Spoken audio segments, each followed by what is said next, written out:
ഈ ഒരു നവംബർ മാസത്തിൽ നിങ്ങൾക്ക് പെൻഷൻ തുകയായിട്ട് കിട്ടാൻ വേണ്ടിയിട്ട് പോകുന്നത് 3600 രൂപയാണ്. അതായത് ഈ ഒരു മാസത്തെ 2000 രൂപ ഈ ഒരു നവംബർ മാസം മുതൽ നിങ്ങൾക്ക് പുതിയ പെൻഷനാണ് കിട്ടുന്നത്. അതായത് 2000 രൂപ തൊട്ടാണ് ഈ ഒരു മാസം തൊട്ട് നിങ്ങളുടെ പെൻഷൻ എമൗണ്ടായി കിട്ടാൻ വേണ്ടിയിട്ട് പോകുന്നത്. എന്നാൽ ഈ ഒരു 2000-നോടൊപ്പം തന്നെ നിങ്ങൾക്ക് മുമ്പ് മുടങ്ങിയിട്ടുള്ള ആ ഒരു എമൗണ്ടും കൂടി ചേർന്നിട്ടാണ് നിങ്ങൾക്ക് 3600 രൂപ നിങ്ങളുടെ അക്കൗണ്ടിലോട്ട് എത്താൻ വേണ്ടിയിട്ട് പോകുന്നത്. അതായത് അത് നവംബർ മാസത്തിന് മുൻപുള്ള ആയതുകൊണ്ട് നിങ്ങൾക്ക് അതിൻ്റെ ആ ഒരു പെൻഷൻ തുക 1600 രൂപയാണ് കിട്ടുന്നത്. അപ്പോൾ ആ ഒരു 1600ഉം ഈ ഒരു നവംബർ മാസത്തെ 2000 രൂപയും ചേർന്നിട്ടാണ് നിങ്ങൾക്ക് 3600 രൂപ നിങ്ങളുടെ അക്കൗണ്ടിലോട്ട് വരാൻ വേണ്ടിയിട്ട് പോകുന്നത്. എന്നാൽ ഈ ഒരു മാസം ഒരുപാട് പേര് പുതിയതായിട്ട് അപേക്ഷിച്ചിട്ടുണ്ട്. അപ്പോൾ പുതിയതായിട്ട് അപേക്ഷിച്ച ആൾക്കാർക്കാണെന്നുണ്ടെങ്കിൽ അവർക്ക് ഈ ഒരു നവംബർ മാസത്തെ പുതിയ പെൻഷൻ തുകയായ 2000 രൂപ മാത്രമായിരിക്കും അക്കൗണ്ടിൽ എത്തുക. അവർക്ക് മുൻപത്തുള്ള ആ ഒരു പെൻഡിങ് എമൗണ്ടായിട്ട് യാതൊരു ബന്ധവുമില്ല. അപ്പം അവർക്ക് ഈ ഒരു മാസം തൊട്ടാണ് പുതിയ പെൻഷൻ സ്റ്റാർട്ട് ചെയ്യുകയാണെന്നുണ്ടെങ്കിൽ ഈ ഒരു മാസം തൊട്ടുള്ള പുതിയ പെൻഷൻ തുക മാത്രമായിരിക്കും അവരുടെ അക്കൗണ്ടിലോട്ട് എത്തുക. അല്ലാണ്ടുള്ള ആൾക്കാർക്ക് മാത്രമായിരിക്കും ആ ഒരു 3600 രൂപ ഈ ഒരു നവംബർ മാസം 20-ാം തീയതി മുതലായിരിക്കും ഈ ഒരു എമൗണ്ട് നിങ്ങളുടെ അക്കൗണ്ടിലോട്ട് എത്താൻ വേണ്ടിയിട്ട് പോകുന്നത്. അപ്പോൾ ഈ ഒരു 3600 കൂടി നിങ്ങളുടെ അക്കൗണ്ടിലോട്ട് എത്തുമ്പോഴത്തേക്കും ഇതുവരെയുള്ള എല്ലാ പെൻഡിങ് എമൗണ്ടും തീർന്നിട്ടുണ്ട്. 5 മാസത്തെ പെൻഡിങ് എമൗണ്ട് ഉണ്ടായിരുന്നു. ഓണത്തോടനുബന്ധിച്ച് 4 മാസത്തെ വരെ പെൻഡിങ് എമൗണ്ട് കഴിഞ്ഞതായിരുന്നു. എന്നാൽ ലാസ്റ്റത്തെ ആ ഒരു പെൻഡിങ് എമൗണ്ടും കൂടി ചേർത്തിട്ടാണ് ഈ ഒരു മാസം നിങ്ങൾക്ക് 3200 രൂപയായിട്ട് നിങ്ങളുടെ അക്കൗണ്ടിലോട്ട് എത്താൻ വേണ്ടിയിട്ട് പോകുന്നത്. ഈ ഒരു എമൗണ്ടും കൂടിയിട്ട് ഈ ഒരു മാസം എത്തുമ്പോഴത്തേക്കും നിങ്ങൾക്ക് ഇനി യാതൊരു രീതിയിലുള്ള പെൻഡിങ് എമൗണ്ടും ഇല്ല. ഇതുവരെയുള്ള എല്ലാ പെൻഡിങ് എമൗണ്ടും സർക്കാർ തന്നു കഴിഞ്ഞിട്ടുണ്ട്. അപ്പോൾ ഈ ഒരു നവംബർ മാസം 20-ാം തീയതി മുതൽ നിങ്ങൾക്ക് 3600 രൂപയാണ് പെൻഷൻ തുകയായിട്ട് കിട്ടാൻ വേണ്ടിയിട്ട് പോകുന്നത്. അതോടൊപ്പം തന്നെ കേന്ദ്ര വീതമായ 200 തൊട്ട് 500 വരെയുള്ള ആ ഒരു എമൗണ്ടും നിങ്ങളുടെ അക്കൗണ്ടിലോട്ട് എത്തുന്നതായിരിക്കും.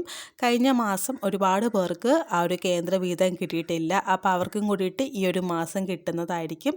പിന്നെ കേന്ദ്ര വീതം നിങ്ങൾക്ക് ഒരിക്കലും നിങ്ങളുടെ കൈകളിലോട്ട് അത് നേരിട്ട് എത്തത്തില്ല. നിങ്ങൾക്ക് ബാങ്ക് അക്കൗണ്ടിലോട്ട് മാത്രമായിരിക്കും ആ ഒരു എമൗണ്ട് എത്തുക. നിങ്ങളുടെ ആധാറുമായിട്ട് ആ ഒരു ലിങ്ക് ചെയ്തിട്ടുള്ള ബാങ്ക് അക്കൗണ്ട് ഏതാണോ ആ ഒരു അക്കൗണ്ടിലോട്ടാണ് കേന്ദ്ര വീതം എത്തുന്നത്. അപ്പോൾ അതും ഈ ഒരു മാസം നിങ്ങളുടെ അക്കൗണ്ടിലോട്ട് എത്തുന്നതായിരിക്കും. അതുപോലെ തന്നെ വിവിധ മേഖലയിലേക്കുള്ള ആ ഒരു ആനുകൂല്യം കൂട്ടിയിട്ട് ധനമന്ത്രി ഇപ്പോൾ പ്രഖ്യാപിച്ചിട്ടുണ്ട്. അങ്കണവാടി വർക്കേഴ്സിനും ഹെൽപ്പേഴ്സിനും പ്രതിമാസം 1000 രൂപ വർദ്ധിപ്പിച്ചിട്ടുണ്ട്. 66,240 പേർക്കാണ് ഇതിൻ്റെ ആ ഒരു പ്രയോജനം കിട്ടാൻ വേണ്ടിയിട്ട് പോകുന്നത്. അതുപോലെ തന്നെ കുടുംബശ്രീ ADSന് പ്രവർത്തന ഗ്രാൻഡായിട്ട് പ്രതിമാസം 1000 രൂപയും നൽകിയിട്ടുണ്ട്. അതുപോലെ തന്നെ സാക്ഷരതാ പ്രേരകന്മാരുടെ ഓണറേറിയവും 1000 രൂപയായിട്ട് വർദ്ധിപ്പിച്ചിട്ടുണ്ട്.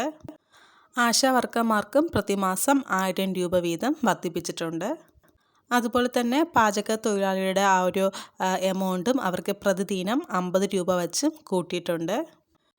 അപ്പോൾ ഈ ഒരു പറയുന്ന എമൗണ്ടും കാര്യങ്ങളും നിങ്ങളുടെ അക്കൗണ്ടിലോട്ട് എത്തുന്നതായിരിക്കും. ഈ ഒരു നവംബർ മാസം 20-ാം തീയതിയോട് കൂടിയിട്ട് നിങ്ങൾക്ക് കുടിശ്ശിക തീർത്തിട്ട് തന്നെ ആ ഒരു 3600 രൂപ നിങ്ങളുടെ അക്കൗണ്ടിലോട്ട് എത്തിച്ചേരുന്നതായിരിക്കും. പിന്നെ പെൻഷൻ ഇനിയുള്ള തുടർന്നുള്ള മാസങ്ങളിൽ നിങ്ങൾക്ക് കിട്ടണമെന്നുണ്ടെങ്കിൽ നിങ്ങൾ എല്ലാ കാര്യങ്ങളും കറക്റ്റായിട്ട് ചെയ്തിരിക്കണം. കാരണം വളരെയധികം സ്ട്രിക്റ്റായിട്ട് വരാൻ പോവുകയാണ്. പ്രത്യേകിച്ച് ഇപ്പോൾ എല്ലാവരുടെ പെൻഷൻ എമൗണ്ടും കൂടി കൂട്ടിയിട്ടുള്ളത് കൊണ്ട് തന്നെ അർഹരായിട്ടുള്ള ആൾക്കാർക്ക് മാത്രമായിരിക്കും ഇനി തുടർന്നുള്ള മാസങ്ങളിൽ പെൻഷൻ കൊടുക്കുക. അതുകൊണ്ട് തന്നെ നിങ്ങൾ മസ്റ്ററിങ് ചെയ്യാത്തവർ മസ്റ്ററിങ് ചെയ്യുക, വരുമാന രേഖ കാണിക്കേണ്ടവർ അത് കാണിക്കുക. ആ ഒരു കാര്യങ്ങളൊക്കെ നിങ്ങൾ കറക്റ്റായിട്ട് തന്നെ ചെയ്യുക കേട്ടോ. അപ്പോൾ ഈ ഒരു വീഡിയോ നിങ്ങളെ മാക്സിമം ഫ്രണ്ട്സായിട്ട് ഒന്ന് ഷെയർ ചെയ്ത് കൊടുക്കുക. അതുപോലെ തന്നെ ഇതുപോലത്തെ അപ്ഡേറ്റ്സും കാര്യങ്ങളൊക്കെ വേണ്ടിയിട്ട് ജസ്റ്റ് എൻ്റെ ചാനലിലൂടെ ഒന്ന് സബ്സ്ക്രൈബ് ചെയ്തേക്കുക.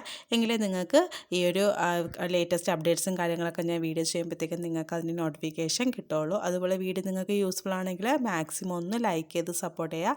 നിങ്ങൾ ഓരോ ലൈക്ക് ചെയ്യുമ്പോഴായിരിക്കും ഈ ഒരു വീഡിയോ മറ്റുള്ളവരോട്ടും കൂടിയിട്ട് എത്തത്തുള്ളൂ. അപ്പോൾ ആ ഒരു കാര്യം നിങ്ങളൊന്ന് പ്രത്യേകം ശ്രദ്ധിക്കുക. അപ്പോൾ നമുക്ക് വീണ്ടും നല്ലൊരു അപ്ഡേറ്റ്സ് ആയിട്ട് കാണാം. താങ്ക്